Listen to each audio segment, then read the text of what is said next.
This UCSD TV program is presented by University of California Television. Like what you learn? Visit our website or follow us on Facebook and Twitter to keep up with the latest programs.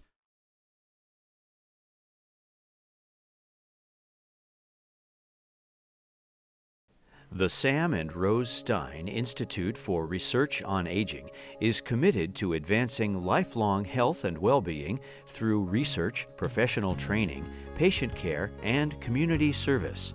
As a nonprofit organization at the University of California San Diego School of Medicine, our research and educational outreach activities are made possible by the generosity of private donors. It is our vision that successful aging will be an achievable goal for everyone. To learn more, please visit our website at aging.ucsd.edu.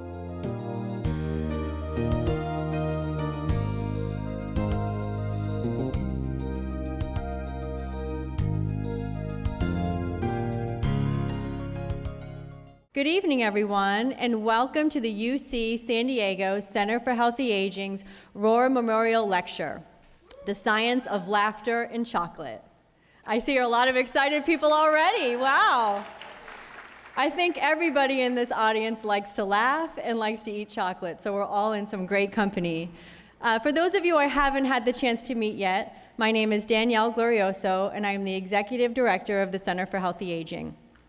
I'm just so delighted to see such a lovely turnout for this lecture. I have to tell you, when we first came up with the idea for chocolate and laughter, we knew it would draw a big crowd, but we really didn't expect a full house. So this is just so exciting. For those of you who are new to our center, the Center for Healthy Aging focuses on advancing lifelong health and well-being through innovative research, training, and community outreach.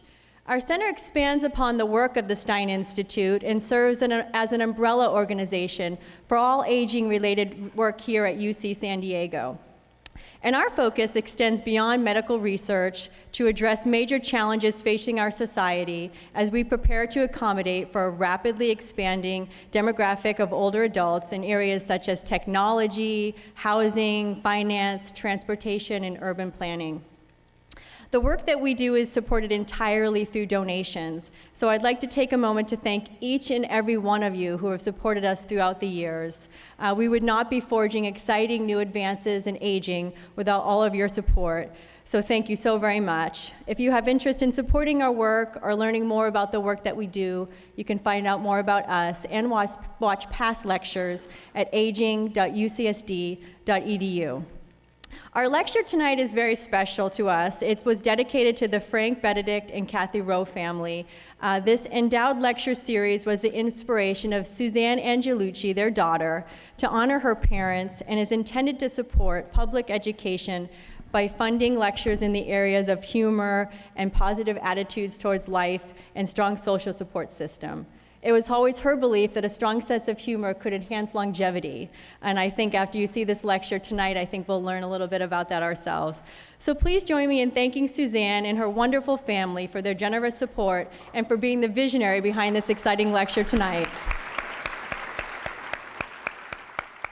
The presentation tonight will be a semblance of a Cliff Note presentation, meaning that we have so much information we can only tell you so much. So we'll try and hit the highlights for you. If we skip over something, feel free to grab us afterwards in either the Q&A or even after the Q&A.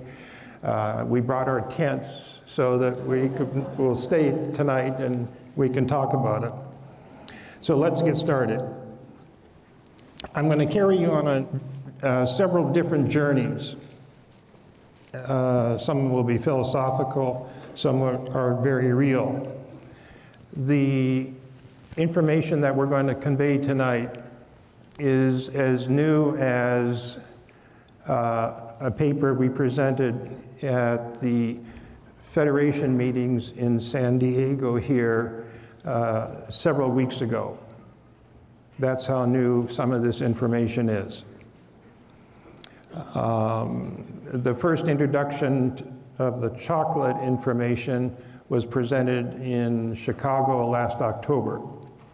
So what you're seeing is the reality of new information of what laughter or humor does to the brain and what chocolate does to the brain. I have a slide up here that I want you to try and guess who said this and when it was said. Okay? Now that I am, you can read with me if you'd like. Now that I am 95 years old, looking back over the years, I have seen many changes take place. So many inventions have been made. Things now go faster. In the olden times, things were not so rushed. I think people were more content, more satisfied with life than they are today. You don't hear nearly as much laughter and shouting as you did in my day. And what was fun for us wouldn't be fun now. Who do you think said that? Aristotle?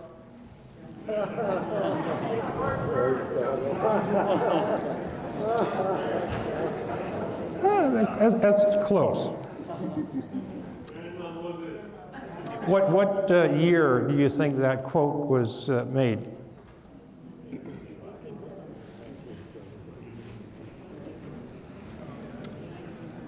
Was it 2 years ago? No. Could it be? Could have been.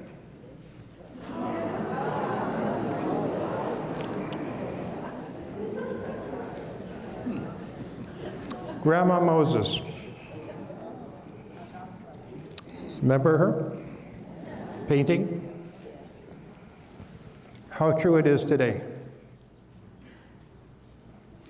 And that's what she perceived back in 1955. Scary. That's why we need laughter and chocolate. It's more important to know what sort of a person has a disease than to know what sort of disease a person has. Anybody heard of this fellow? He had something to do with medicine, didn't he? The art of medicine consists of amusing the patient while nature cures the disease.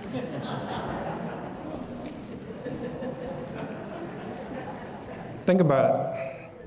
Lifestyle. I got started because of a gentleman by the name of Norman Cousins. He wrote a book, Anatomy of an Illness. Norman Cousins was an individual who had a disease called ankylosing spondylitis.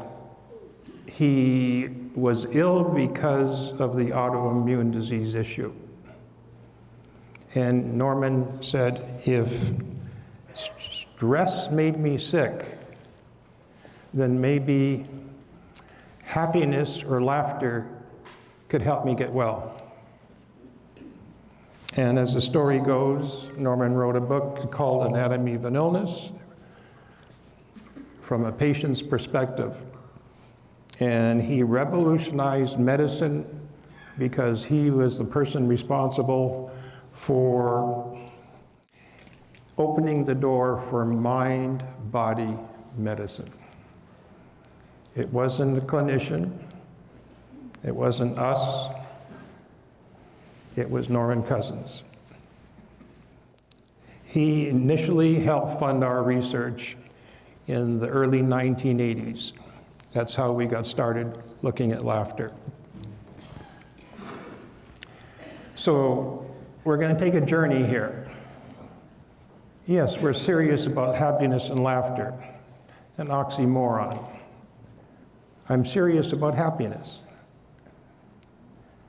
I'm serious about the science of happiness and what it means and what it does.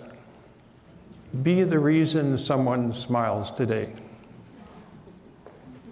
A little later, I'm going to talk to you about mirror neurons. Be so happy that when others look at you, they become happy too. It will benefit you. I had the privilege to teach my oldest grandson his first joke. And the joke goes as follows. Why did the lady at the M&M factory lose her job? Because she kept on throwing out the W's and W's.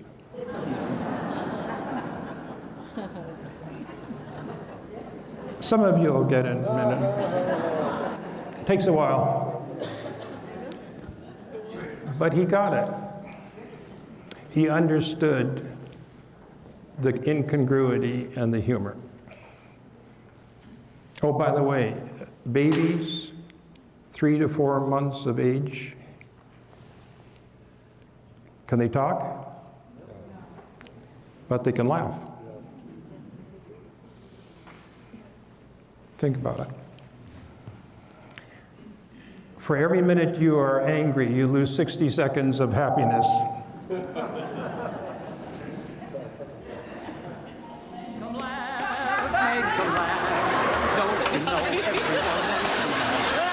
Everyone loves a good laugh. And research is finding that a good giggle does more than just bring a smile to your face. Remarkable things are happening inside your body as well.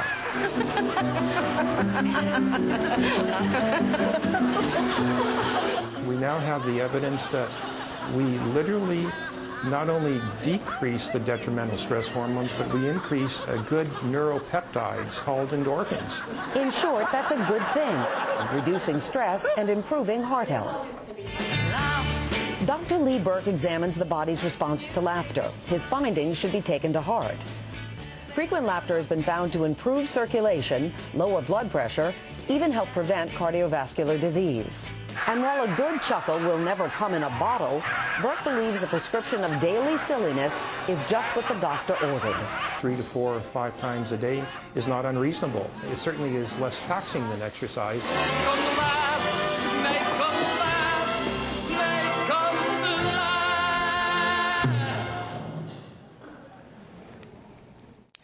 What do we know about laughter, mirthful laughter? What are the benefits?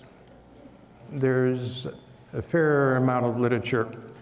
There was a poster out in front, if any of you saw, the 32 reasons to laugh.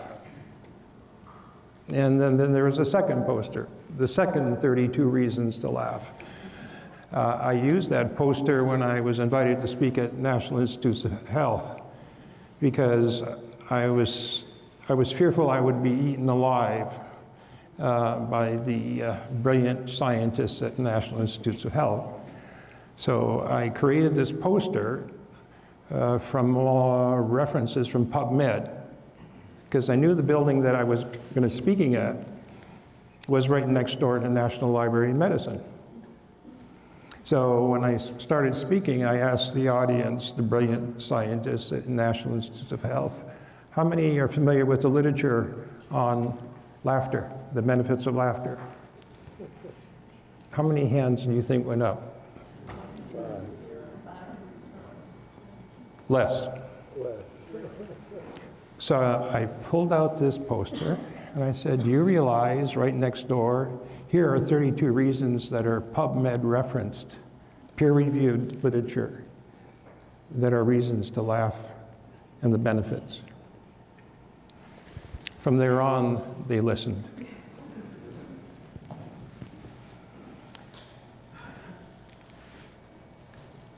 So what's wrong with my brain when I laugh? I have discovered what's wrong with my brain. On the left side, there is nothing right. And on the right side, there is nothing left. Which made us ask the question, what's going on in the brain? What's happening in the brain when we laugh? I went to the literature, there was nothing there. So we decided to do a study. I don't expect you to read this. It's one of the handouts that were up front. This is a paper we presented in 2014 here in San Diego at the Federation meetings, showing for the first time that the brain frequencies could be modulated or changed as a result of laughter. So laughter improves memory and it reduces stress hormones, particularly cortisol. Anybody heard of cortisol, steroid? What does cortisol do to memory? Cortisol is a hormone that is neurotoxic to the hippocampus, to the area in the brain that's associated with memory. That's why we don't need stress. My graduate student published 2 papers on attaining his doctorate. One was the effect of humor and short-term memory in older adults, and the other is humor effect in diabetics. The evidence is there that humor actually enhances memory and recall. After presenting the data at the meetings in San Diego, the word got out real fast to the media, and Ellen DeGeneres is going to explain it to you. Just sit back and enjoy yourselves, and I hope you laugh, and I hope some of you guffaw, and a few of you may snort. You know who you are. I'll tell you why that's important. A new study came out, and it said that laughing makes your brain work better. So here's how it works. Laughing increases endorphins, which travel through your bloodstream, okay? And then they go through your ventricles, and they go up through the cerebral cortex. Then they travel back down into your lady antebellum, and before heading back up towards your chalupa, then down into your cold plate. Apparently laughing for 20 minutes can help, so I thought, well, we should give it a try. So we are gonna now laugh for 20 minutes. Ready? Go.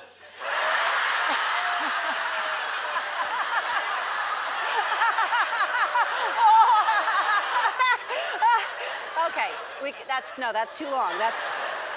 We're gonna spread it out for the whole hour, because that was another 19 minutes we had to go. So, whew, I'm gonna hyperventilate. The point is, she had a good workout, didn't she? Thank you. If you can't physically exercise, do you see what laughter can do cardiovascular-wise? So we wanted to look at brain waves. What is going on in the head? Just a brief review. We have several kinds of brain waves. Here's delta. When you're sleeping, you do a good job with delta. Here's theta. Here's alpha, when you're resting, relaxing. Beta, that's what we're doing right now. And then there's the wonderful gamma. Gamma frequency is wonderful. We see gamma frequency when we laugh, and we see gamma frequency when we eat the right kind of dark chocolate. For real. Delta and theta are unconscious frequencies. The conscious frequencies are alpha, beta, and gamma. Gamma is the new kid on the block. Gamma frequency is a frequency that's associated with synchronization. Okay, the brain is talking to itself. In neuroscience, we use the term binding.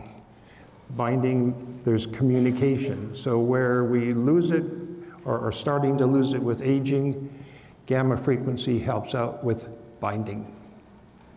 Gamma frequency also is the frequency that gives us the highest level for cognitive processing. Students love it. Gamma frequency is the frequency that gives us the best recall and memory because of the synchronization, the communication. From laughter, positive affect, and dark chocolate. So we did a study. This is the EEG headpiece that we used. We'd use the 9 leads on the cerebral cortex area of the brain. And we had subjects watch a stressful movie and a laughter, humorous movie.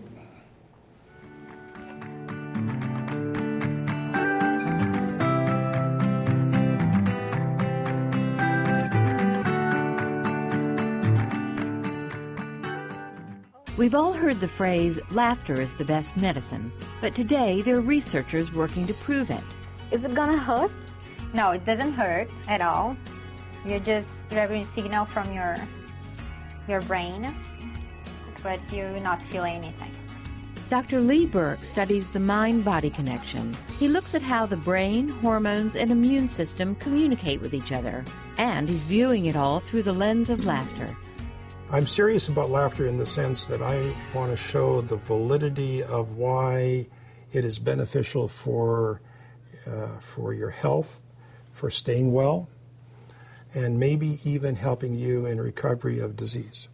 We know there's certain physiological responses, biological responses that take place as a result of laughter, such as lowering the blood pressure, lowering the heart rate, increasing the immune system's capability. You can lower your blood glucose levels, and this is of value to diabetics. We all know that stress is bad for us. 70 to 85% of all visits to primary care physicians are a result of stress-related disease. But Dr. Berk says that laughing is scientifically proven to make a big difference. We lower the detrimental stress hormone cortisol. We lower the epinephrine or adrenaline, which causes the vasoconstriction or high blood pressure. We increase the capacity of the immune system to be more functional and active. So we're helping ourselves to break that cycle of the stressors to one of, hey, get back to a homeostasis and help yourself stay well. Okay, you getting it? Okay. We're saying the same thing different ways. Okay. And it's true. It's true. What I want to show you is the result of some of the research that we just presented. Here is a depiction of the EEG. It's telemetric. In other words, the information is conveyed directly to the computer without wires attached to the computer. This is the front of the head. This is the back of the head. This is the left side. This is the right side. 3 frontal leads, central and parietal. This is the front of the head. This is the left side of the head. This is the right side. This is the back of the head. Got it? F3, remember? Here's gamma frequency. This is stress. This is humor. Look at beta and gamma. Look at beta and gamma. Look at stress. Look at beta and gamma, the whole brain. Look at beta and gamma. Frontal, central, and parietal. Now I want to show you when we combine all frontal, all central, and all parietal, here's what it looks like. Here's gamma frequency again. Here's gamma frequency for central, and here's gamma frequency. All the good stuff is happening with laughter. Do you see it with distress? By the way, the distress movie that was used was the first 20 minutes of the movie Saving Private Ryan, Spielberg's movie.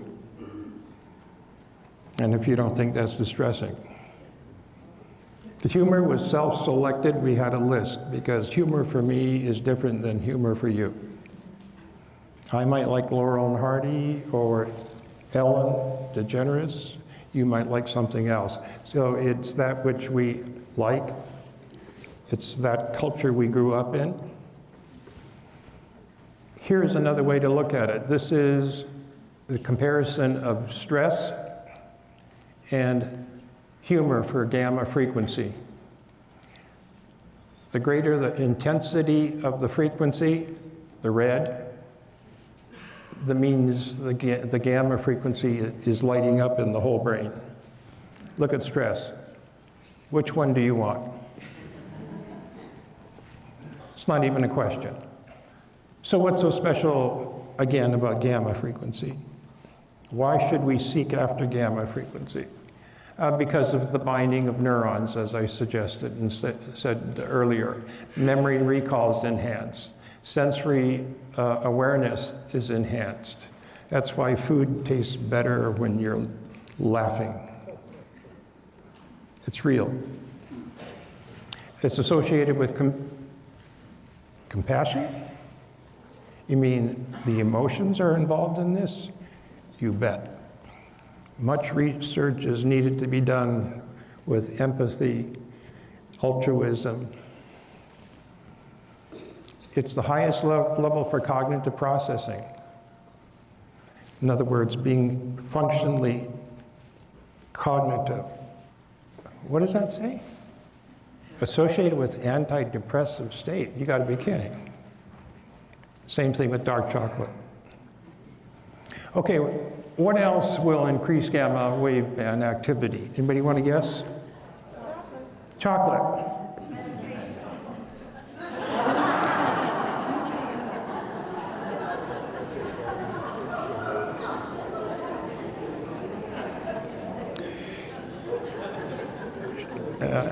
I hate to say it, but gamma frequency is going to the dogs. Long-term meditation and mindfulness meditation is gamma frequency. We used to think it was alpha frequency. That was before we had technology that was digital. That's a whole nother 2-hour lecture. We have come a long ways in the technology relative to looking at the brain. There are many ways to look at brain activity. Mirror neurons, we all have them. And I'm going to prove it to you shortly.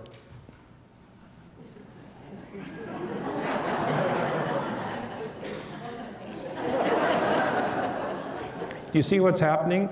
One baby looks at the other, smiles, the other smiles. The other shakes his head, the other one shakes his head. Those are mirror neurons. We now know with humor that there's a specific area as a result of the mirror neuron that lights up with functional magnetic resonance imaging, and that's an area called the nucleus accumbens. The nucleus accumbens is an area where we produce dopamine, pleasure, reward. This is work done at Stanford University. Is laughter contagious? Well, let's see.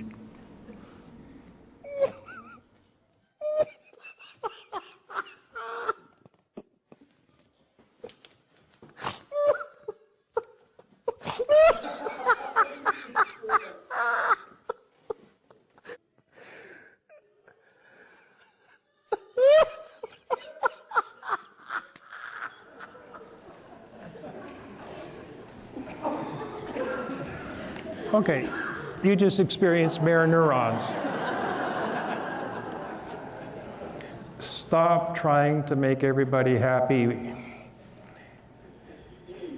All you need is chocolate. Let food be thy medicine, and medicine be thy food. Once again, you've heard of this fellow? Every time you eat or drink, you're either feeding disease or fighting it. Got it? It's real.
I would have preferred to have another hour to talk about that whole video.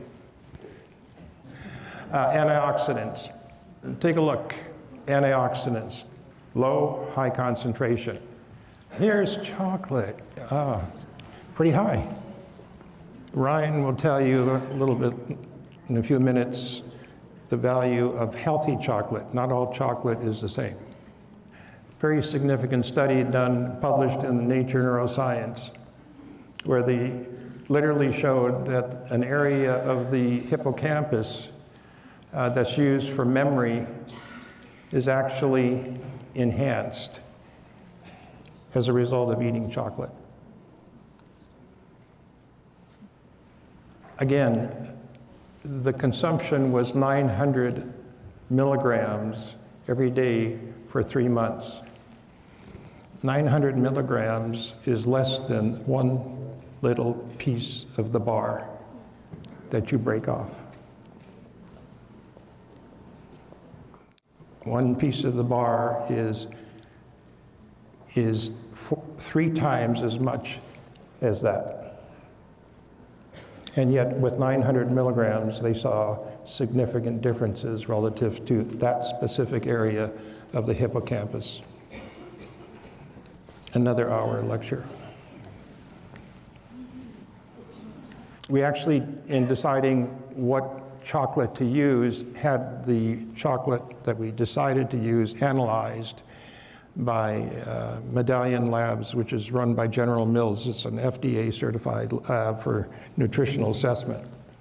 And the chocolate that we used is right here from the Dominican Republic. And here's the concentration, 46,000 micromoles of antioxidant.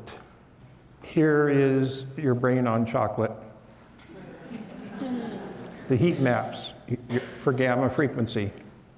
This is thinking about chocolate. This is thinking about eating chocolate. This is looking at chocolate. This is smelling chocolate. This is putting a piece in your mouth but not swallowing. This is eating chocolate. Gamma frequency. How much proof do you want? What are you doing up here? I thought you were downstairs boxing chocolates. Oh, they kicked me out of there fast. Why? I kept pinching them to see what kind they were. This is the 4th department I've been in. Oh, I didn't do so well either. All right, girls. Now, this is your last chance. If one piece of candy gets past you and into the packing room unwrapped, you're fired. Yes, ma'am. Let her roll!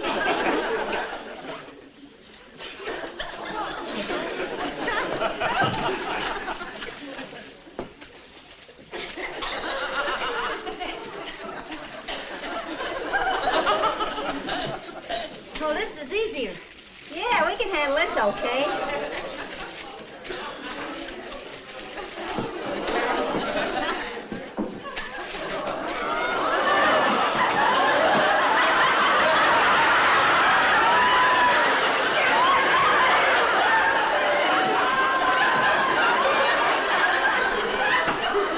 Listen, Ethel, I think this...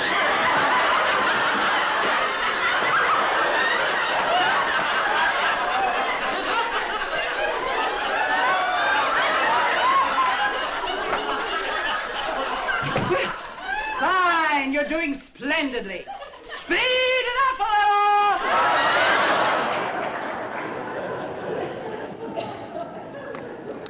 little! And now you'll hear the rest of the story.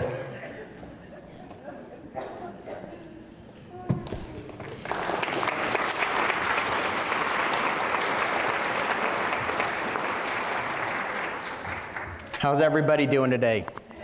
Good, laughing, hopefully eating soon, so we'll have some chocolate. Don't break it in the bags yet. I know it's really tempting being in front of you, but that's what I'm trying to do, create something tempting.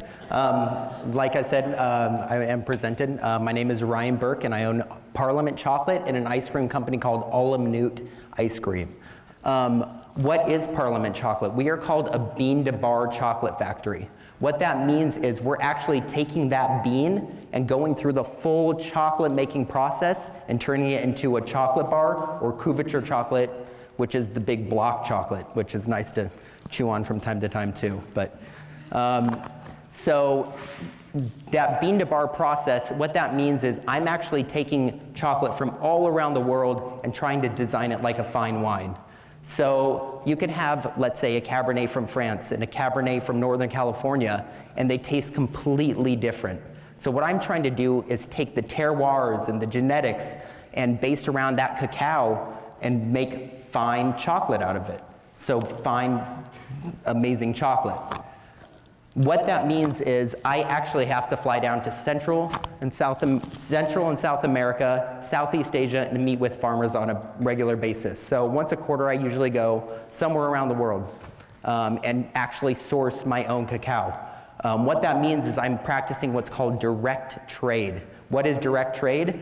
That is fundamentally, literally meeting with the farmers on a direct relationship. What that means is I can meet with the farmers like I do with my ice cream shop in my hometown with the farmers that produce our oranges, but actually down in South America, Southeast Asia, and all over these tropical environments. And that means I can create a relationship with these farmers, know how their methods are processing. So what that means, I can actually pay at a higher price for them and actually have a connection because I know that the beans are going to be the highest quality beans that I can possibly get based around genetics, if genetics are even there yet, based around terroir, which is the land, the development of the land, how the earth is treating the plant itself. So I can know every aspect of what is going on and the person behind it and the families that this person has. So it's extremely important for me to know what that farmer is doing and why they're doing it. Because it takes, for me to take that chocolate bar, it's just as much opportunity and clarity as what the farmer is doing with the product itself. So every aspect of it is extremely, extremely important. So in this processing, I mean, it's 10 times better. So what is going on at origin? I was talking about a little bit of terroir and how do we make sure that we get the best chocolate. So I didn't expect this many people, so everybody back there, I do apologize, but I did bring images from many of my places that I've been to. So right here you've got images from Southeast Asia production. You've got Dominican Republic, Guatemala, Belize. So, and this is a little bit of the growing process. So starting from sort of the growth of the plant over to these are actual cacao pods. I'll pull this up. So these are actual cacao pods of what's called ancient criollo. So this is the type of chocolate that we look for the most. So there's different varieties of chocolate, and what I'm looking for to make the best chocolate, the best flavorful chocolate comes from ancient wild criollo. And what that means is it's more of an ancient varietal that is less astringent and less bitter. Because the less bitter it is, which bitterness is good sometimes in a little bit of it, but when it overpowers it and overpowers the flavors, the unique flavors in the cacao, then you really don't want it. So this variety right here is one of the best varieties. From the pod,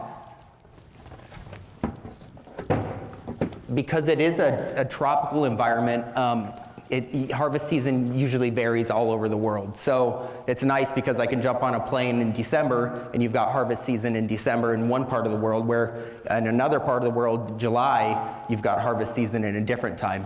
So harvesting usually happens. So the cacao pods actually grow directly on the trunk of the tree. So they're one of the only varieties of fruit in the world that actually grows literally on the trunk of the tree rather than the branches, which is absolutely unique and amazing to this variety of plant, which is called Theobroma cacao, scientific name. And then from after harvest, all the pods are broken open. So in every single pod, there's anywhere from 40 to 60 beans, depending on the variety. And those beans have this extremely thick pulp right on the outside, which you can see right here. So that thick pulp, it's very, very sweet. Some cultures only eat the pulp. They don't even know that chocolate can be made from the beans themselves. So that thick pulp, it's, like I said, extremely sweet, has a very, very high fructose content. So what happens to fructose when it's popped open and it just starts sitting? Anybody? Starts fermenting, exactly, fermenting. So it's turning into alcohol. So yeast starts attacking it. Yeast starts attacking it. So at the farms, we've learned that what happens to that yeast, so fundamentally the same thing with wine. When yeast starts attacking those grapes and the sugar in the grapes, it starts turning to wine. So what we've learned is when yeast starts attacking the fruit pulp, it creates these unique flavors. So you have different yeast strains throughout all over the world, millions and millions and millions of different types of yeast strains. And those yeast create different flavors and profiles, which I want to actually put into my chocolate bar that you can actually taste. The unique characteristics of that chocolate, coming from that terroir, the origin, and the yeast strains. So there's something called box fermentation, which is probably 70% of the flavors and profiles that you'll be tasting today in your tasting is because of that fermentation process, because of what's going on at the farm. So we have to teach the farmers how to properly do fermentations, which include cutting techniques, which you see here. So these are actual cacao beans where they're actually cut open, and you can actually see the lightness in it, where you can see different characteristics during that fermentation process. So we're teaching farmers the temperatures of the fermentation in which it needs to come up to, and how long it needs to stay in those boxes depending on the ambient temp outside. So where scientifically, it's extremely important to know what's going on during that fermentation process. After that fermentation process, they have to dry the beans, and they have to dry them really, really quickly. And if they don't, then ambient mold or mold starts growing on them, which is usually okay with the larger corporate companies. But personally for me, we're trying to look for the best quality, flavorful chocolate. So we're trying to dry it off as fast as possible without that mold or disrupting the flavors.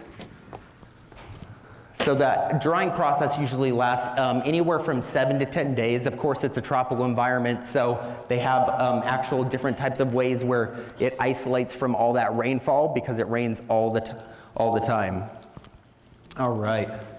How is chocolate made? All right, so now after the beans are dried, then they're put into huge sacks, and then they're brought up to me. And this is a little video of sort of how the chocolate's actually made. Hello, my name is Ryan Berk. I'm executive chef and owner of Parliament Chocolate. In this video, we'll be showing a little bit about the process of us going through that bean to the actual chocolate bar. So enjoy the video.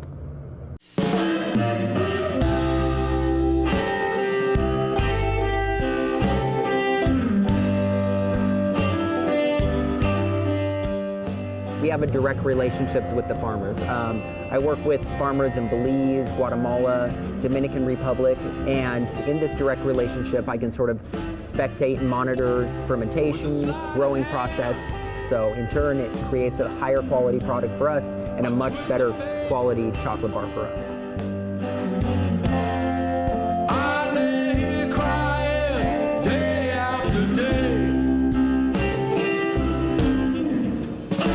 So this is the first process in chocolate making.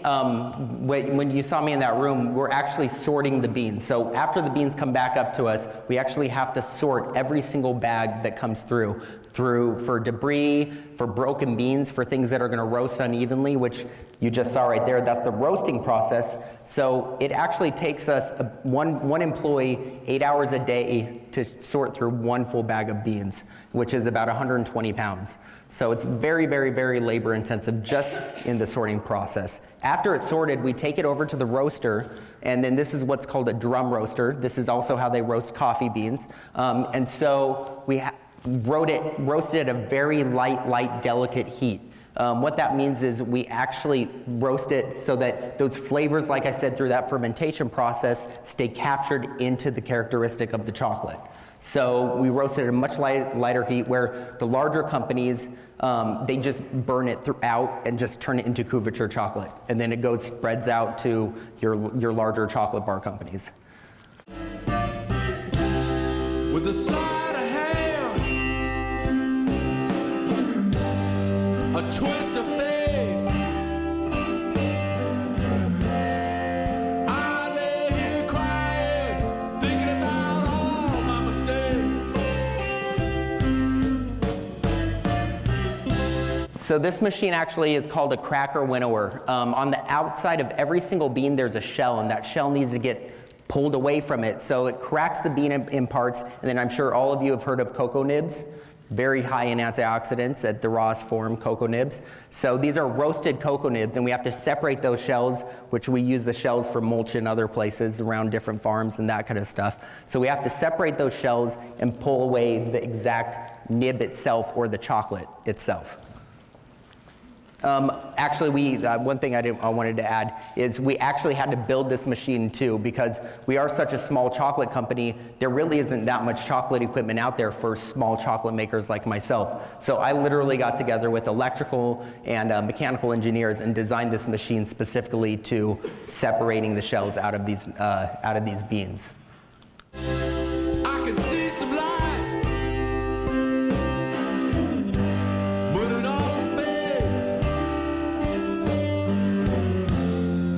I chase it down, but I just can't seem to win the race.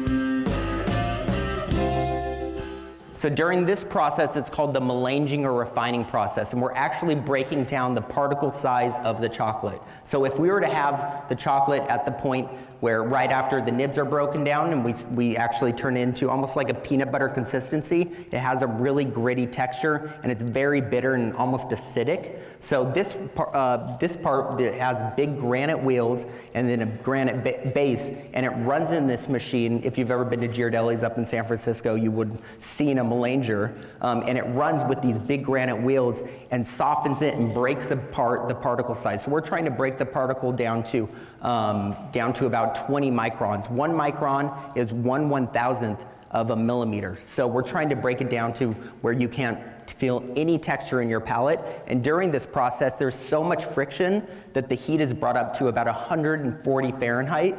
And that being brought up to 140 Fahrenheit is also smoothing out the chocolate and burning off volatile acids that can make it very, very acidic.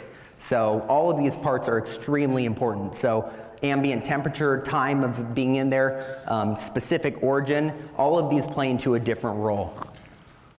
Smoke and mirrors,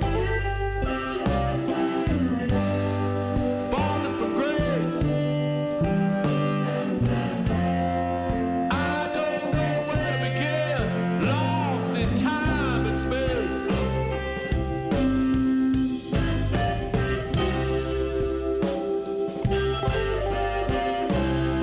So after we pull the chocolate out of those big refiners, we actually have to let them set for about 2 days. After they set, they go into those big blocks like you just saw. And you saw they almost looked moldy. Well, that's not actually mold. They're actually, the crystals are not bound. So there's something called, it's not the same beta crystals, but they're called beta crystals. So there's 1 through 6 beta crystals in chocolate.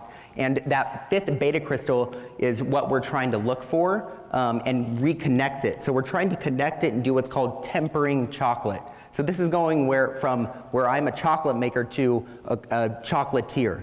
So a chocolatier is somebody that takes that block of chocolate and actually turns it into beautiful bonbons, which we also do too, but turns them into bonbons, truffles, that kind of stuff. So that's what a chocolatier is. What I do is actually a chocolate maker. So I'm actually making chocolate.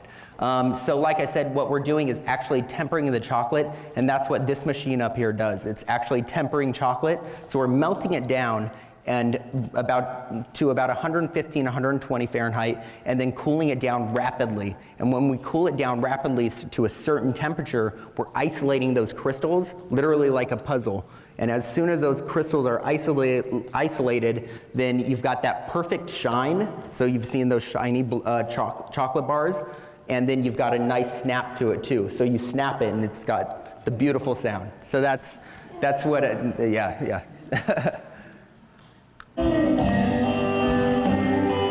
This is also where we mold the chocolate as well.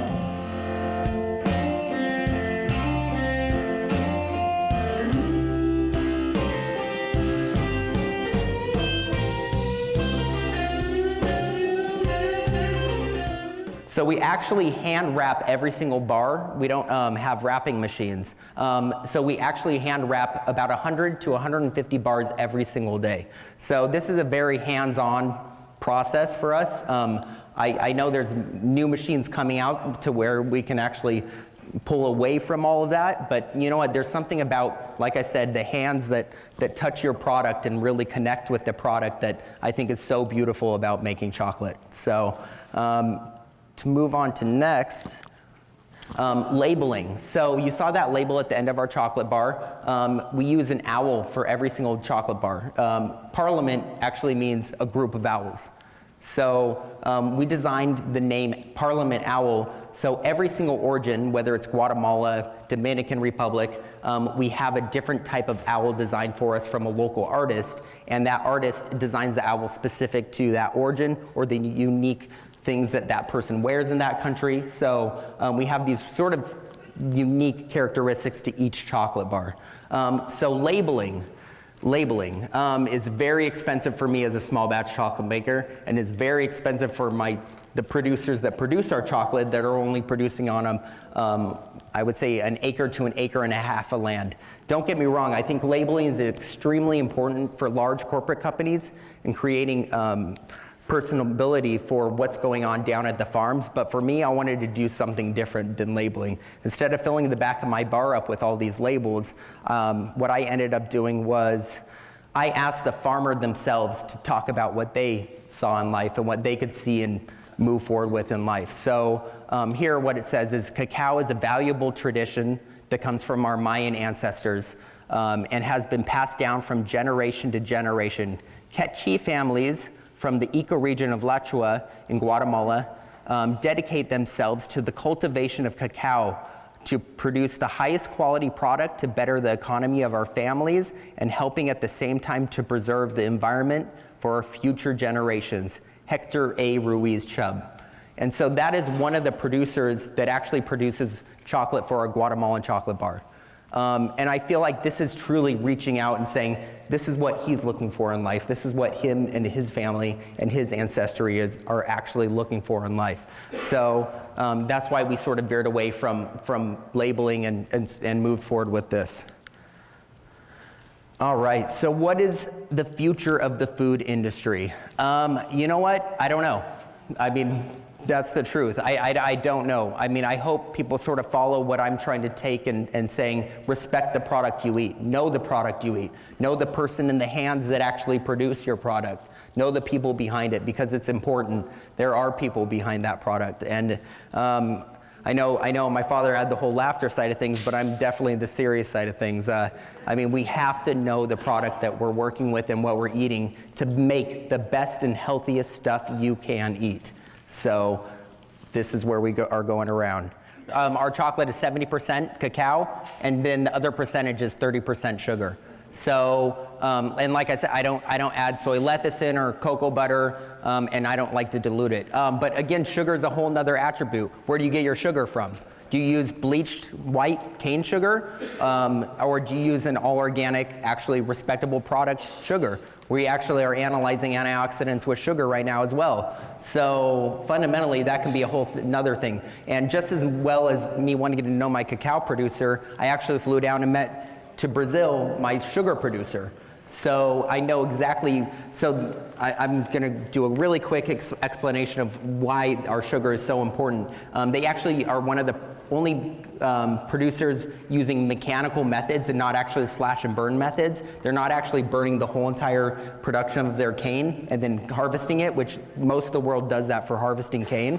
They actually have a mechanical system that mechanically harvests, and not only that, is they're designing it so that their ethanol that they can produce from their sugar is actually powering their machines. So know your producer, know what product you're working with. The sugar that is used in the bar he uses organic cane sugar. We actually had the sugar analyzed by Medallion Labs. It contains antioxidants because it is organic, and it contains other nutrients. Your white table sugar does not. So the sugar in their typical candy bar is does not have those benefits. So you are getting additional nutrients and antioxidants with organic cane sugar. Okay? Thank you. And we'll be up here if you want to ask any more questions. So.